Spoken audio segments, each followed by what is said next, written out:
These two boxes of Rallyman are jam-packed with possibilities, and it's my intention to highlight all of the interesting things you can do with them. This is Shakedown.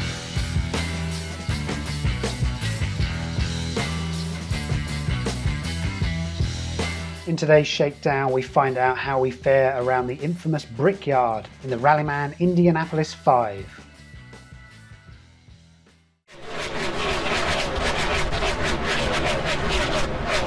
As someone who has never set foot outside of Europe, NASCAR is rather alien to me. I do know, however, that it is about much more than just turning left, but that is our starting point for today as we check out some custom Indianapolis Speedway tiles, complete with their own NASCAR-themed rules.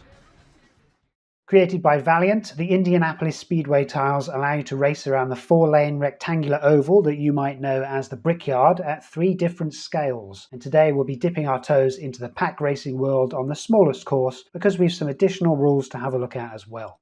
The first one is included with the tiles because these long banked corners might mean that cars start to drift towards the outside wall.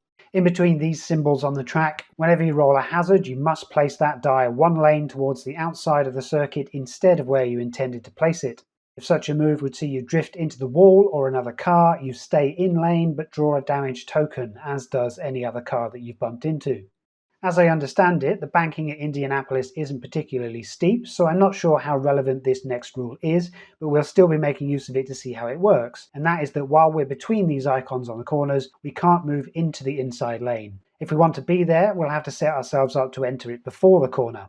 To keep things simple, we'll be treating the 2 corner tiles as one big corner, so sticking to the inside lane will require us to not roll a single hazard that would push us out of it. Our final rule is more of a test than the others. Slipstreaming has been mentioned a number of times with regards to Rallyman GT, but no one rule has managed to stand out amongst the others. Today we'll be using one of the simplest that I've seen. If you end your turn in 4th gear or higher, with an empty space between you and the car in front, you can move into that empty space for free. Does that best represent slipstreaming? Does it even work out on the circuit? We'll attempt to find out. In addition to those NASCAR-themed rules, we'll be making use of the redline rules to maintain our high speeds as best we can, and for a bit of fun, if any weather tokens are drawn, the red flags come out and we'll all run for cover. Hopefully we'll be able to finish 5 laps before that happens. We're going to be in the GT6, and while I'd like to have 11 opponents, I think we'll stick with 5 while we work out how all of these rules play out. Because we need to keep track of hazards during turns to see if cars drift to the outside of the corners, we'll be using Dr. Worm's NPCs at difficulty 5, but note that those are the Dirt NPC rules rather than the GT NPCs, because even they move too differently to use with these banked corner rules. So, with all that sorted out, we've got 6 cars, 5 laps, 4 variant rules to keep track of, 3 steps on the podium, 2 of which are for losers, and 1 bottle of milk awaiting the winner. Who's it going to be? You can just feel the excitement all around for this race. Indianapolis Motor Speedway. What a deep history this place has. I still get chills walking into this place. There'll be a lot of drivers fighting to get into victory lane for a chance to kiss the brakes. Gentlemen, start your engine.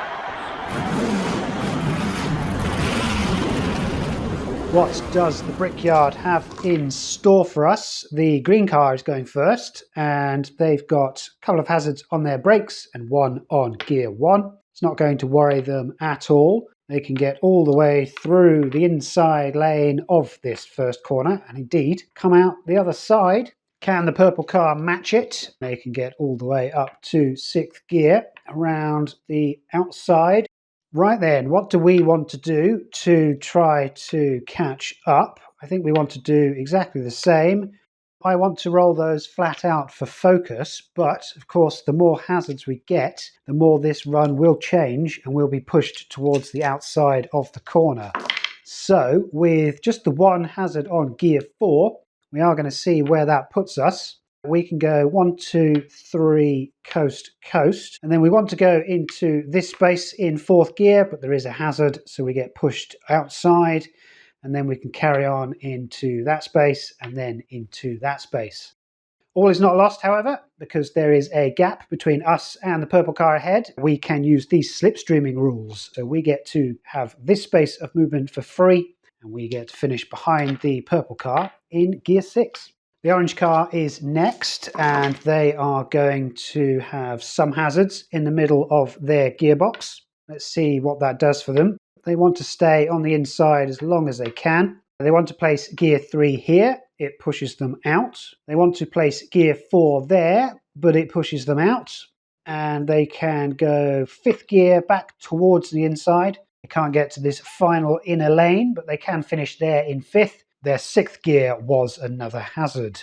The yellow car is next, and they have hazards on gears 2 and 3. However, they haven't yet made it to the corner, so they are able to stick on the inside, and they can go up through the gears, overtake the orange car in 5th and emerge there in 6th. And again, they can slipstream up to the back of the green car. They get a free space of movement, and that takes turn order from us. And finally, the blue car, it's going to have a hazard on gear 6. So we'll see how far through the inside we can get it. It will be out there. So it wants to go into this space. It can't. It's going to be pushed into that space there. It's going to end its turn. There is a single space between it and the car in front, which is us. It's in at least 4th gear, so it's going to take a free space of movement thanks to the slipstream. It finishes there behind us in 6th gear. Next round, green car to go first. They have some hazards on gears 5 and 6. However, they are able to use a whole load of brakes as redline dice. So let's have them go like that. They can go into 5th there and into 6th there before the corner. And they can use their coast die on the inside lane and then their redline dice. They finish on the second half of the corner in 6th gear. The purple car will want to match that if they can. They want to be here, but that gets pushed over to the next lane.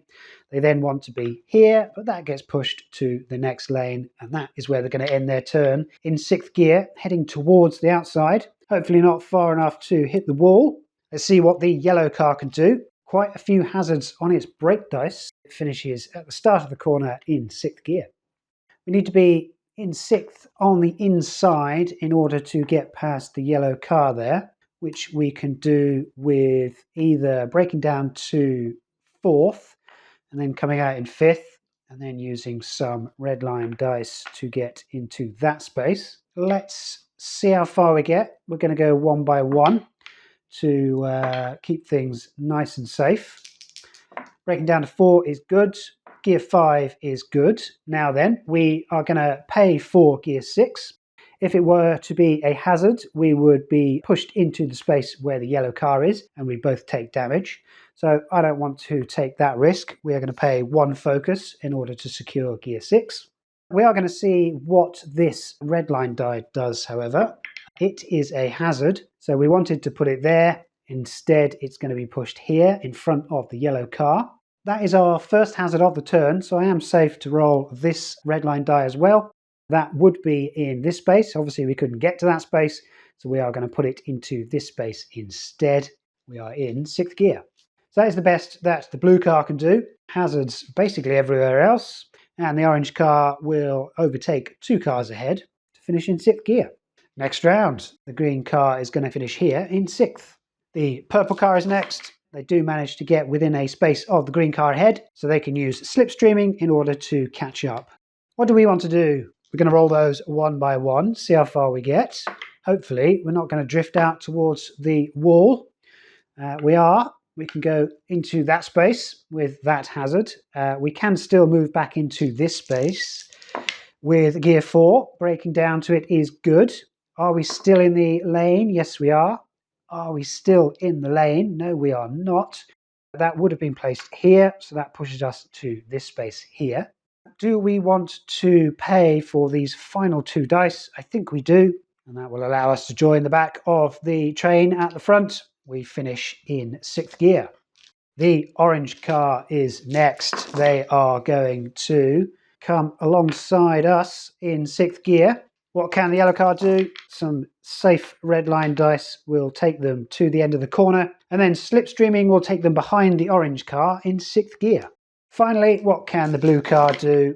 They still have the inside. They're going to slipstream behind us and finish in 6th gear. As we head on to the second lap, what can the green car do? It looks like it can do pretty much what it wants. It finishes in 6th gear once again. The purple car is going to do pretty much exactly the same. Let's see what we can do. Loads of blank dice. We are behind the purple car in 6th gear. The orange car is drifting towards the wall, but I'm sure they can hang on to it on the next turn. Let's see what the blue car can do. Lots of hazards for them as well. They're going to finish there in 6th gear, meaning the yellow car has an opportunity to overtake them. Not with those dice, they can't. I think the best they can do is that. Next round, the green car is going to maintain its speed. It's going to finish here in 6th gear. The purple car is doing a little better. Not quite good enough for turn order, but there is plenty of time left in this race. Another opportunity to go flat out that we didn't take. We were not to know, and we finish in the inside lane behind the purple car. Can the orange car stay away from the wall? It wants to go there in 6th gear. It can then coast once more into that space, but it gets pushed out into the space closer to the wall. It wants to therefore come back towards the inside in that space, but it gets pushed out towards the wall. It can go into 6th gear like that, and it can duck towards the inside lane. It's going to finish on the inside in 6th gear. The blue car manages to come to the outside of the orange car in 6th gear. Finally, the yellow car, it can place one of its coasts, and that will allow it to slipstream up towards the back of the blue car, so it might as well do that. The green car is going to continue on its merry way. Can the purple car finally get an overtake? It's going to finish at the head of the pack in 6th gear. We are next, and we want to stay on the inside where all of these long spaces are, because that will allow us to overtake the green car if we get that far. We have some focus. Our luck has been with us, but we do have to go further wide on this second die. So maybe with 2 hazards, maybe we couldn't have gone flat out. So that would have pushed us towards the wall. We are currently into this space here. We have enough focus to pay for just 2 dice. So I think we do want to secure 6th gear, and we'll put that there. We will secure a red line to take us into this space in gear 6. So we have fallen off of the front runners. Hopefully we've not fallen too far back to have this pack behind threaten us. Next round, purple to go first, and they can't go any further thanks to hazards on their dice. Can the green car get the overtake? It's very close to the wall. It is not yet colliding with it. Hopefully on the next turn they'll be able to tuck towards the inside before any damage can occur. We want to make up some distance. We want to continue the trend of coast-to-coast 5-6 and a load of red line. Do we want to risk going flat out on these just to get 4 focus? I think I will, and we will see what happens. We have a whole bunch of hazards. We are currently crashing in 6th gear. So we are going to get 3 damage tokens as we crash into the infield. And we've got a lot of catching up to do. I don't think it's possible. Blue car is going to sit on the inside in 6th gear. The yellow car got the jump on the orange car. What can it do? They can't get free movement from a slipstream. They are stuck here in 6th gear. Can the orange car get around it then? A couple of red lines will get it in front of the yellow car. 1 more will get it beside the blue car. What can the purple car do? They finish on the back straight in 6th gear. The green car is hoping to avoid the wall. It's going to coast and then drop towards the inside in 5th. Wants to go there in 6th. That will push it towards the wall, but all of its red line dice are good to use. That is them finishing behind purple in 6th gear. Next up is the blue car. Perhaps the sight of us crashing ahead has spooked them a little bit. They are drifting into territory that they don't want to find themselves in. Can the orange car capitalize on that? It looks like they can. Can the yellow car get past the blue car? Nearly alongside the orange car, not quite. And we are going to limp back onto the track in gear 0. Next round, purple car goes first. They hug the inside lane as much as they can, and they finish here in 6th gear. The green car is next, and a whole load of red lines on the inside means that they come very close to overtaking the purple car. The orange car has a couple of red lines to get back towards the inside. They are in 6th gear. The yellow car is going to have a bit of a bad turn. The blue car then has a chance to overtake, and indeed managed to take a free space of movement with some slipstreaming behind the orange car. We are not going to be able to get up to 6th gear. In fact, the most we could do is 4th if we go into those spaces there. So we're going to roll those flat out, get some focus back. We've got no hazards on that roll. We are here in 4th gear. I think you've got the gist of turning left while redlining by now. So we're going to skip to the good bit where the front runners caught up with me as they started their final lap and things got a little argy-bargy. We would like to stay in this inside lane for as long as we can. We've only got 2 brake dice to use for redlining. Let's go one by one. Let's roll a load of blank dice, please. That was our first one, so that pushes us there. We can roll this one. We want to put it there, pushes us there. So we head towards the wall. The green car has got the advantage. Can it duck towards the inside lane? It maintains 6th gear. Purple car wants to do the same thing. Can it, however? Can it? 5th, 6th, red line, another red line. It wants to go into that space, but the hazard pushes it away. It then wants to go into that space, but the hazard pushes it into our car. So we are both going to draw 1 damage token. So not only are we in last place, but the car in 2nd place has just bashed us in the side and given us gear damage. Absolutely not the way for us to end this day. The purple car is doing all it can to try and get the win. And a few more turns after that. We need to be here in 6th. We need to redline a couple of times. We are nowhere near coming to the finish line. Let's go flat out, see if we can at least hit the wall on the way out. Yes, we've got loads of hazards. Well, in fact, we've lost control. We want to place a hazard there. That pushes us out. We can coast there. We want to place gear 6 there, but that pushes us out into the wall. And we can then redline into that space. And just to show off the rules, we can place a die here. It gets pushed into the wall. So we take a damage for hitting the wall. That damage is a green flag, lucky us.